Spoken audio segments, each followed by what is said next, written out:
this episode, I talk about security, brakes, traveling. I perform a scare tactic just for you, plus a bonus question about working with Jack the Clown.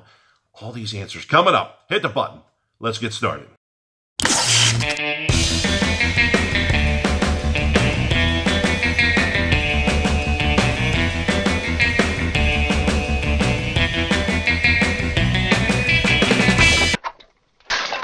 Hey there, hi there, ho there. Andrew here, the horror host of Generations X, Y, and Z inside Davis Manor, finding humor and horror, talking about TV shows, movies, and haunts, and we are focusing on the third one. So hit that subscribe button now if you haven't done it already, as I begin to answer these questions. And have you noticed, I got a new shirt. Look at this. Keep calm. See you in the next video. Oh, I'm so clever.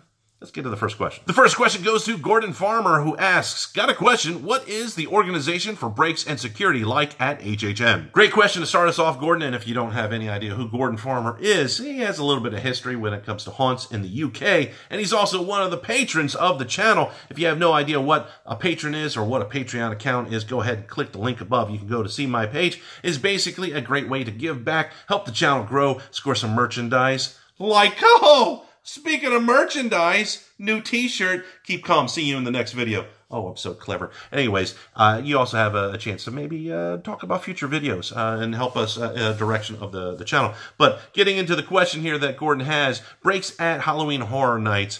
4 performances, usually 45 minutes on, 45 minutes off. I say usually because there are different roles that have different rules.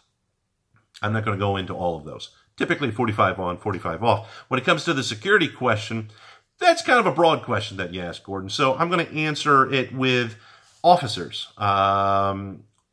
Security officers are in all the zones. They are in the beginning and the ending of the houses as well.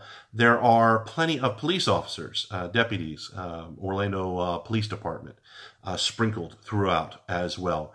It is very safe for all employees and for the guests. Andy Gonzalez talks travel in the next question, and he says, hiya, Andy here from Los Angeles, California. Do you think there's a possibility of you flying over to our horror nights in Hollywood in the future? Maybe even making a comparison video if you do. I would love to go over to Halloween Horror Nights in Hollywood and experience it as a guest, because I've never done that as a guest. I've never experienced what Hollywood has to offer. I've only seen pictures and videos of it.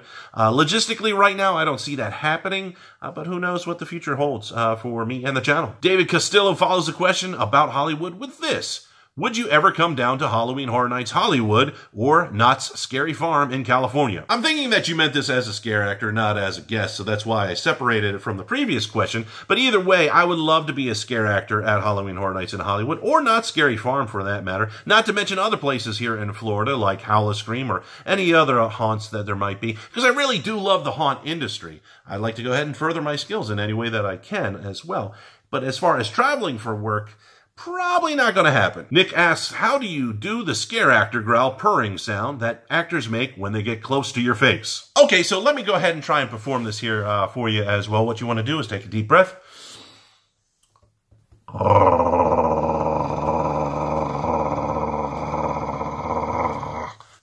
The longer, the better in that. But basically what you're doing is you're gargling.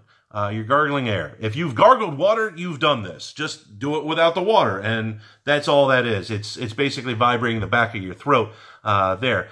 It helps if you're an intimidating person. If you are someone my size, 6'3.5", 365 plus pounds, I don't know what I weigh now, but I'm a big dude, okay?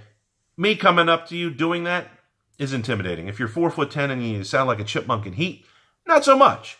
People are going to go, oh, that's adorable. And that's about all it's going to be. So go ahead and practice that at home and leave a comment. Tell me how it goes for you. But right now, before we get into the bonus question, smash the like button already if you haven't done it. If you like this series, I want to see you liking it. Doesn't cost anything. If you don't like this series and you give me a thumbs down, get help.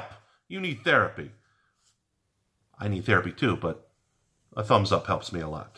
Anyways, let's get into the bonus question. And the bonus question goes to Pookie the Clown, who has asked a well-themed question for Pookie. That is, have you worked with Jack the Clown or worked on the Carnival of Carnage? I think some people have wondered if I played Leatherface in the Carnival of Carnage, which was Halloween Horror Nights number 17. That is not the case. That was the Thomas Hewitt Leatherface, which was based off of the remakes. I played the original Bubba Sawyer Leatherface that was made famous by the late, great Gunnar Hansen, which was in Halloween Horror Nights number 26.